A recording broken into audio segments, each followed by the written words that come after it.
narrativa de Leopardi. Hola, buenas tardes a todos. Bueno, yo voy a hablar con micrófono porque no tengo la voz del profesor, así que... Bueno, espero que se escucha bien ahí, ¿no? Sí. Genial. Bueno, primero que nada, gracias a todos por estar. Agradezco también al Centro de Estudiantes por mantener viva esta tradición de la Semana de las Letras y el diálogo de la literatura, que, bueno, es lo que nos forma a nosotros. Bueno, ¿cómo se va a dividir la presentación? Primero voy a comenzar con una pequeña introducción sobre este título tan sugestivo. Voy a también dar una introducción sobre Leopardi, si bien tal vez es un poco redundante, pero bueno, puede que alguien acá no lo conozca. Voy a hacer primero unas aclaraciones sobre la concepción epistémica, a qué me refiero con eso, y sobre las partes de este mismo proceso epistémico. Luego voy a hablar sobre la estructuración narrativa, ¿no? Y por qué es importante en este proceso epistémico. Ya en la tercera parte de la presentación vamos a entrar propiamente en el poema, en el análisis literario. Bueno, luego en la redacción analicé otros dos poemas más, que acá por cuestión de tiempo me reduje a analizar solo uno, y para finalizar vamos a hacer unas pequeñas conclusiones. Cuando me enteré que la temática de la Semana de las Letras de este año iba a ser el tiempo, algo me llegó rápidamente a Leopardi. La imagen que me dejó siempre Leopardi fue de una lírica marcada principalmente como una poesía del recuerdo. Solo por mencionar de primera mano algunos ejemplos están A Silvia, Le Ricordance, tan sugestivo su título, Il Sogno o El Infinito. A partir de estas primeras lecturas es que decidí trabajar el recuerdo en Leopardi, estableciendo el primer acercamiento al tema de la jornada. De todas maneras, los poemas de Leopardi no se agotan en ser un simple recuerdo, sino que terminan siempre con sentencias filosóficas muy profundas. En este proceso de conocimiento del yo lírico, noté muchos poemas que se repetía la experiencia del sueño, y no es que había solo un mero salto del recuerdo a la idea. Así es cuando determiné estudiar el proceso de investigación que lleva el yo lírico de un vago recuerdo, atravesado por un sueño, a un firme conocer. ¿Qué significan cada una de estas tres partes y cómo influyen en la temporalidad? Relacionada a la narración y al tiempo de enunciación del yo lírico, y habiendo notado una fórmula típica en los poemas del recuerdo, me pareció también un buen acercamiento a este proceso epistémico estudiar cómo el sujeto cognoscente narra su propio recorrido filosófico y cómo nos acerca el estudio de la narración al conocimiento leopardiano, estableciendo así una segunda relación a la temática del tiempo, la temporalidad narrativa. Bueno, sobre Leopardi, Giacomo Leopardi es un poeta que nació en 1798 y falleció en el 1837 en Recanati. Bueno, su corta vida se debe a que tuvo una vida muy turbulenta. El trato familiar que tuvo doméstico siempre fue muy problemático. Los padres siempre fueron muy estrictos con él, lo restringían en muchas cuestiones. Luego también tuvo muchos problemas de salud. Esto se debe principalmente al largo estudio que se dedicó desde muy joven. Leopardi estudiaba entre 12 y 15 horas al día, desde temprano hasta noche, haga frío, haga calor. En el invierno él solía estudiar con una manta, ¿no? Porque obviamente no había calefacción. Él, además, siendo hijo de conde, vivía en un castillo, con lo cual la estructura ya de por sí era muy antigua. Debido a este estudio es que él, al descuidar su postura, empezó a tener problemas de espalda, de estar muy arqueado, que le empezó a presionar el pecho, ¿no? Dándole problemas respiratorios. A su vez, al tomar frío, ¿no? Y la débil estructura ósea que tenía, se le comenzaron a hinchar los pies, con lo cual, bueno, todo esto se sumaba también a una ansiedad social, que él no podía salir en público porque era un bicho raro, ¿no? Los pies hinchados, arqueados, tanto que la gente, cuando se lo cruzaba en la calle, los niños solían reírse y le decían il gobeto, lo llamaban, ¿no? El jorobado. Bueno, hemos dicho que el sujeto lírico tiene tres etapas en el proceso del conocer: el recuerdo, el sueño y el pensamiento. Para delimitar el recuerdo, cabe destacar el trabajo de Franco Ferrucci, llamado Memoria come immaginazione in Leopardi. En este trabajo, Ferrucci destaca dos tipos de memoria que se dan a lo largo de la poética de Leopardi: la memoria assuefazione y la memoria immaginazione, que pueden ser traducidas como memoria adecuación y memoria imaginación. La primera es una memoria más escéptica y racional, objetiva, cercana a la concepción empírica de John Locke, que pretende recuperar el objeto pasado a través de la razón. Es decir, se entiende la memoria como virtud imitativa. Por otro lado, la memoria-imaginación es una memoria más platónica, en la cual se recrea un objeto poético que es comparado con el objeto pasado, donde uno es un recuerdo constante de otra realidad sepultada en la memoria y resucitada por la nueva percepción. Esta última memoria es intrínsecamente más poética, con una carga subjetiva mayor en donde se crea un objeto doble, que es posible analogar con la imagen platónica de la realidad. Una diferencia importante es que la memoria de ecuación está caracterizada por la falta de sorpresa, mientras que en la memoria-imaginación está la maravilla que el recuerdo genera cada vez que se lo rememora. Según Ferrucci, la poética de Leopardi evidencia una fuerza en donde se cuestiona la predominancia de una u otra memoria en determinadas etapas compositivas, en donde al final termina venciendo la potencia imaginativa, origen de la fuerza poética de la obra del autor. Así, el recuerdo deviene una parte del proceso creativo, y la memoria e imaginación, más que asemejarse, terminan identificándose. Para delimitar el sueño, Albert Began comienza distinguiendo los estados superiores de los estados turbios, que responden también a una tensión entre un mundo objetivo y un mundo subjetivo, correspondiendo el primero a la vigilia y el segundo a los estados oníricos de sueño o de la embriaguez. Descender en el sueño y los estados subjetivos es encontrar esa parte que es más que nosotros mismos, más que nuestra conciencia. Es un conocer de una realidad que no proviene de un dato exterior. El hombre romántico no solo cree en un ritmo interior, sino reviviendo ideas del Renacimiento, cree en un ritmo exterior. El mundo es un ser viviente dotado de alma, una entidad esencial que reúne a todos los seres particulares, que no son más que emanaciones del todo. Así los románticos reviven los mitos, la poesía y la religión, ya que estos expresan una realidad interior que nos sobrepasa infinitamente. Ellos ven aquí una conservación de la angustia humana que asombra sin cesar sobre el misterio. Así estos terminan siendo más reales que los mismos datos sensibles. Se terminan reviviendo algunos mitos como el del número soberano, la unidad universal, el alma del mundo, y se crean otros, como el de la noche, como guardiana de los tesoros, y el inconsciente como diálogo en la interioridad con la realidad suprema. Así ven el mundo sensible como puramente simbólico, que revela lo escondido en el hombre, como un poema desordenado que toca al sabio reunir los fragmentos y al filósofo analizar. Al poeta le toca la tarea del lenguaje primitivo, la del mito, para restituir su integridad y la primera presencia de las cosas, siendo así quien tiene el poder de asombrarse y mirar cara a cara al universo. Los románticos, discípulos de los naturalistas y los místicos, tratan de explicar el proceso de la evolución cósmica, es decir, que una especie puede y debe elevarse por encima de sí mismo, es decir, reconoce una trascendencia, como el camino de un retorno a la unidad perdida. Y para llegar a ella recurrirán a los mitos inspirados todos en la idea de la caída. Así como explican la percepción de la unidad exterior, que tiene su fuente en una experiencia interior y religiosa. El hombre, como imagen del todo, es símbolo, pero ocupa el privilegiado lugar de ser el microcosmos en que se refleja y resume el macrocosmos. Así, el alma humana es el reflejo más puro del universo y del alma universal. Esta alma no puede conocerse sino en su imagen, la del hombre. Así el hombre debe escuchar el diálogo del todo consigo mismo, alcanzando las regiones del inconsciente que son las de la semejanza divina. De esta manera se justifica la existencia humana, ya que sin su manifestación consciente en el hombre, el espíritu no podría ser consciente de sí mismo, como se ven los idealistas alemanes, ¿no? Como en Schelling o en Hegel.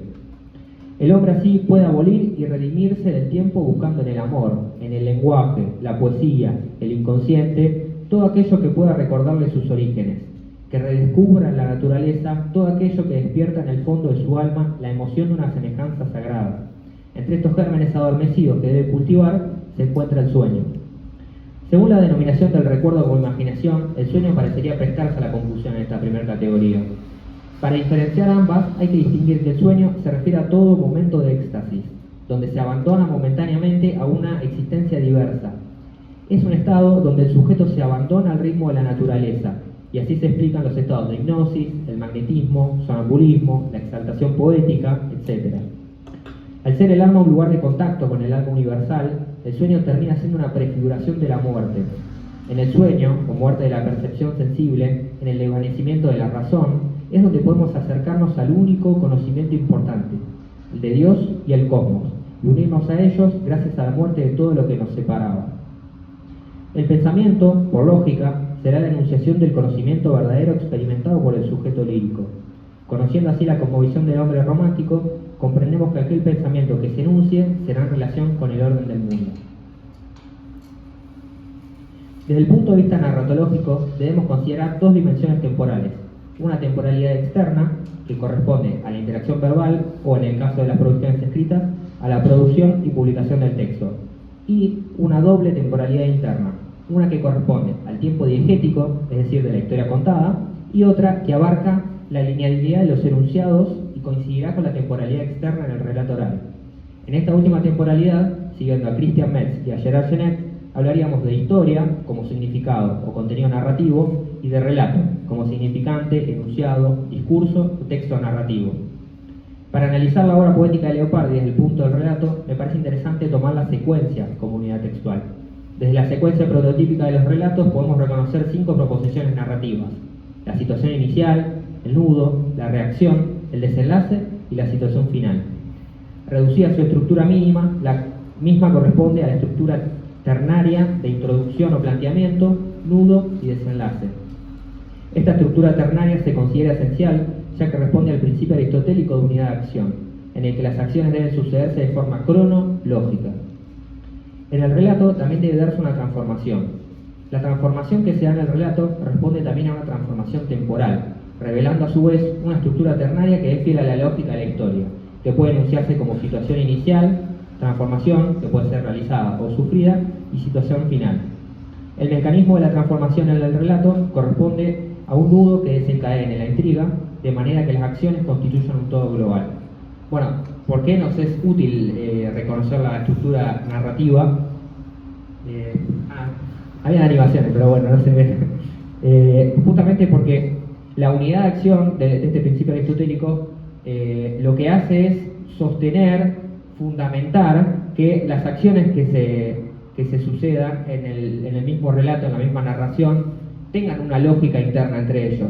Y esta es la misma lógica que nosotros queremos ver en el recuerdo, el sueño y el pensamiento, que obviamente corresponde a una lógica dentro del mismo pensamiento epistémico. Esto no quiere decir que fundamente el proceso epistemológico del sueño de Leopardi. Podemos diferir, ¿no?, sobre la concepción epistémica de los románticos, pero al menos nos cubre de que el mismo proceso tiene una lógica interna.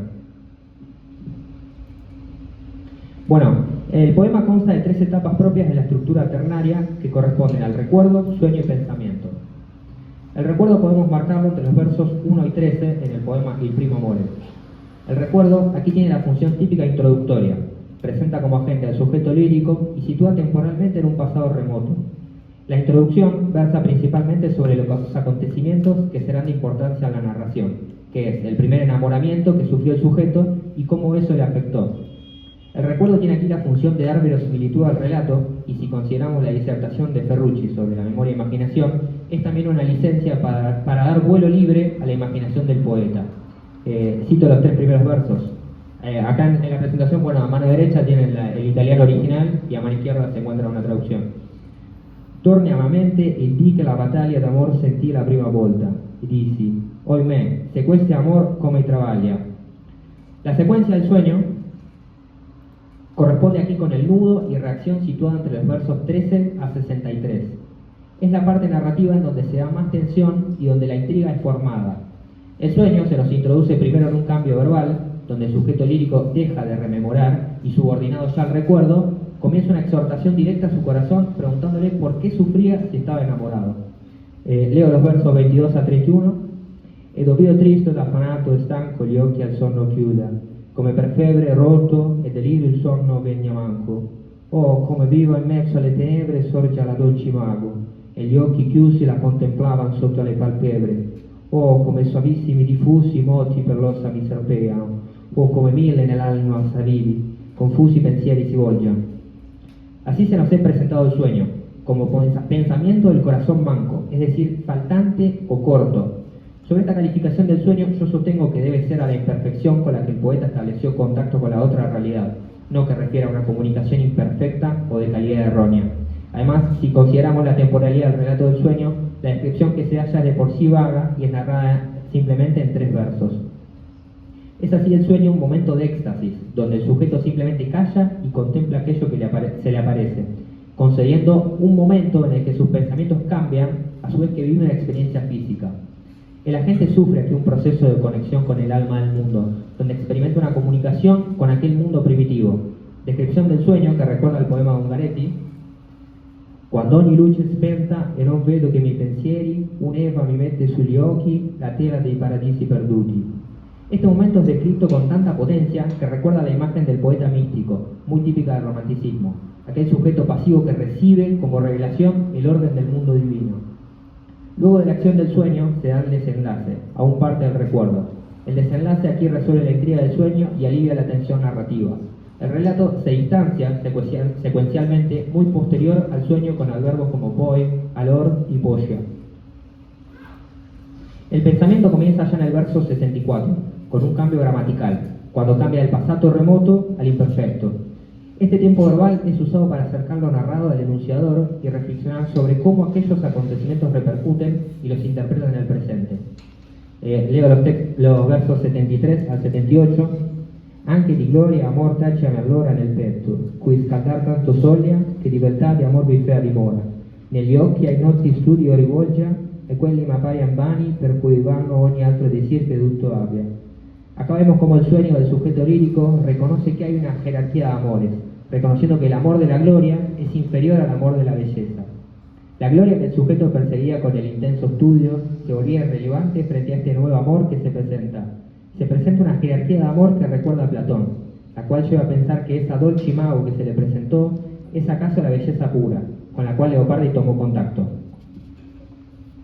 Bueno, en cuanto a los otros poemas, yo había analizado también el poema A Silvia, que es tal vez un poco más clara el recuerdo allí, porque comienza directamente con un campo semántico del recuerdo, pero decía analizar la presentación El Infinito, primero porque es un poema obligatorio para cualquier leopardiano, y segundo también porque es un poco más corto, entonces me parecía más ameno para la presentación. Lo voy a leer completo. Sempre caro mi fu quest'ermo colle e questa siepe che da tanta parte dell'ultimo orizzonte il guardo esclude, ma sedendo e mirando interminati spazi di là da quella e sovrumani silenzi e profondissima quiete io nel pensiero mi fingo, ove per poco il cor non si spaura, e come il vento odo stormir tra queste piante, io quello infinito silenzio a questa voce vo comparando, e mi sovvien l'eterno e le morte stagioni, la presente e viva e il suon di lei. Così tra questa immensità s'annega il pensiero mio e il naufragar me dolce in questo mare. En el poema El Infinito la estructura está bien respetada. Comienza el recuerdo con un sujeto lírico posicionado en una colina, donde recuerda cómo también antes le fue querido ese lugar.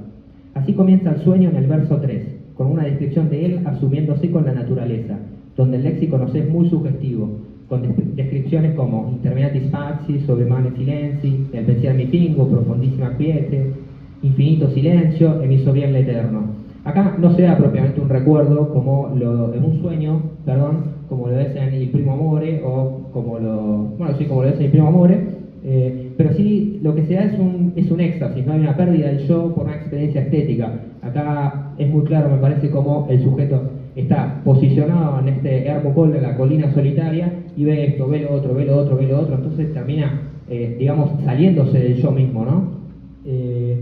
Esto también está presente en el poema A Silvia, que me parece que un poco mejor está dicho esta experiencia, porque no solo el sujeto en el poema A Silvia se asoma por la ventana, ¿no? Corre la cortina y escucha la voz de su amada, y así también vedo le vie dorate, gli orti, e quindi il mar da lunghi, e quindi il monte, o sea, ve esto, ve lo otro, todo mientras escucha la voz de su amada, con lo cual me parece que es un poco más potente allí la pérdida del yo.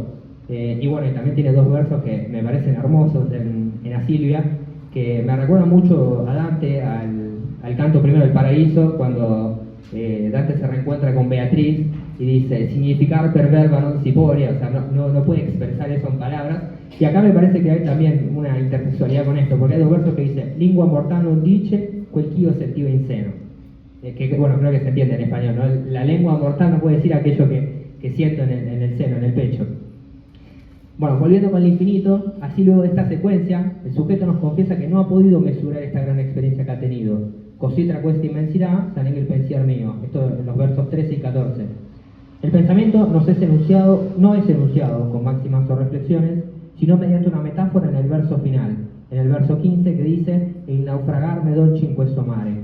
El poeta reconoce que la posición del hombre en el mundo es un ínfimo naufragar en un inconmensurable infinito. Bueno, y para ir cerrando, los poemas del recuerdo de Leopardi constituyen un proceso de conexión con los fundamentos más profundos del mundo, los cuales son alcanzados mediante un proceso lógico secuencial en la narración.